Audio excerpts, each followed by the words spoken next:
see your prep, what stands out to you about Indiana? Their pace, their kick aheads, how fast they play. Yeah, that's going to be an interesting challenge compared to the last series in Miami. They don't really play with much pace. They don't really play fast. So it's going to be a whole different team. Also, their 5-out spacing, how well Turner shoots the ball. So that's going to present a unique challenge for us. You mentioned the pace. How do you deal with that? How do you negate that? Kind of be who we are, and we also like to run too. So they got to guard us too, and just get back and see who can make more plays for longer. Bringing up Turner, just him as a rim protector, obviously is really good at altering shots. So is there like a particular strategy you guys use as guards to try and either get by him or to neutralize him?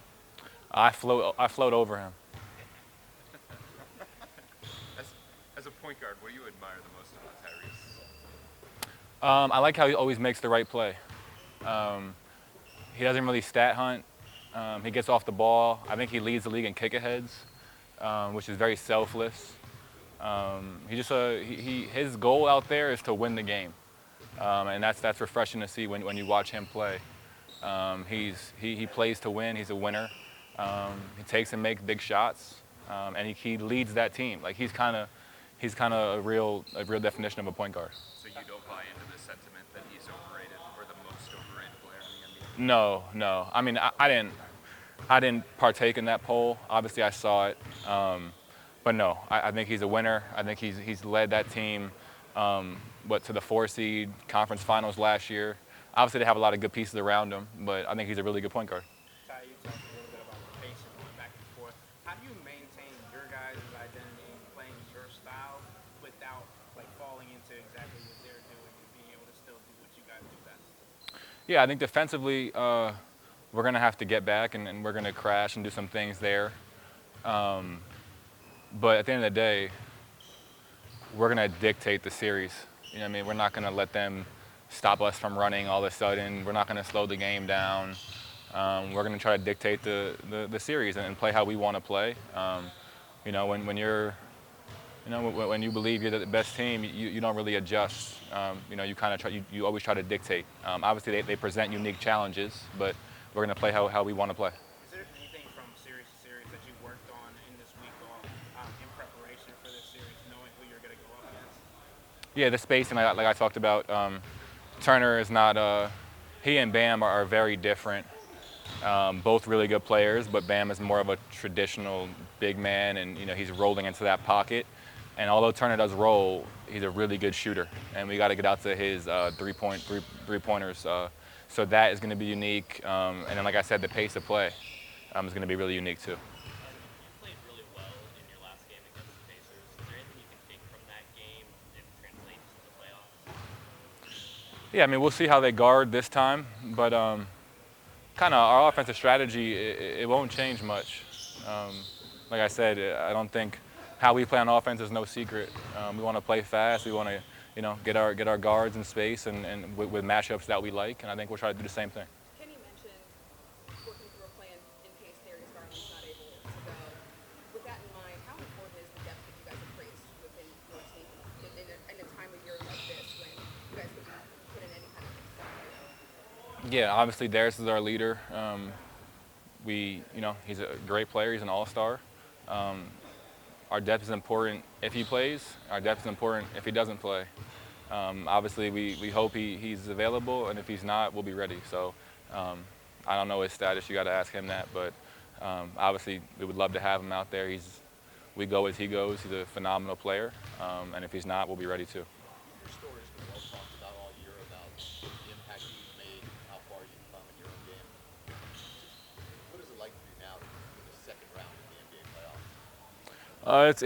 It's pretty cool. I haven't really taken time to reflect. Kind of just staying present, putting one foot in front of the other, and continuing to work, continue to get better as the season goes on, individually and collectively. I think maybe after the season, take some time to reflect on how the journey has been and how everything I've overcome and we've overcome as a group too. But right now, I think just focused on game one tomorrow. Have some of the guys who have been at this stage of the playoffs told you about what to expect, things that are different, the pressure, the time, the Nah, I don't think they really worry about me.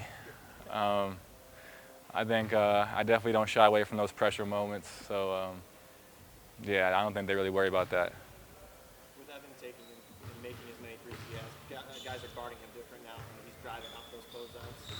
A lot less travel than when he started to first do that. So, have you noticed anything with his footwork as far as driving off of those closeouts and getting to the rim? I mean,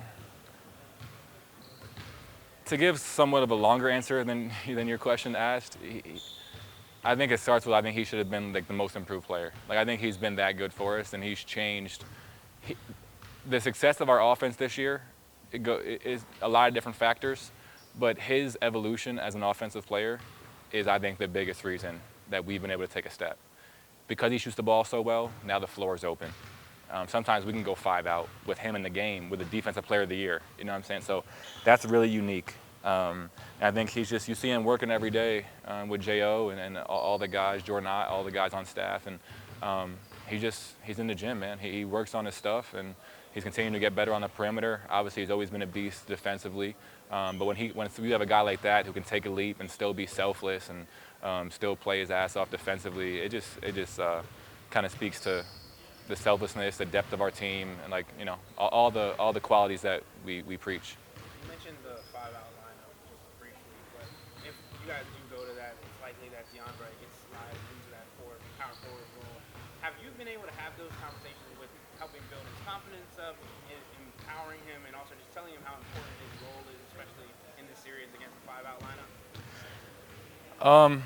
I think he's similar to me in that way. Like, you don't really have to give that guy confidence.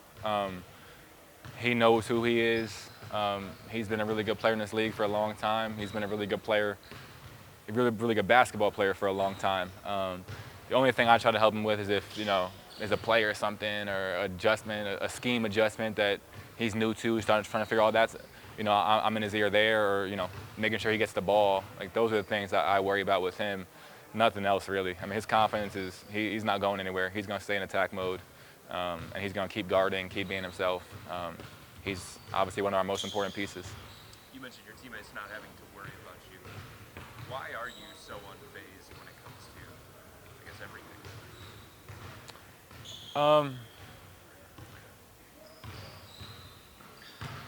I mean, I think we all deal with those butterflies and that nervousness, you know what I mean? But those are the games you live for, you know what I mean? Like, I don't know. After you play 82 games, and this is my first full season in the NBA, but we've been looking forward to the playoffs for the last month of the season, you know what I mean? So to finally get here, it's not time to be shy now, you know what I mean?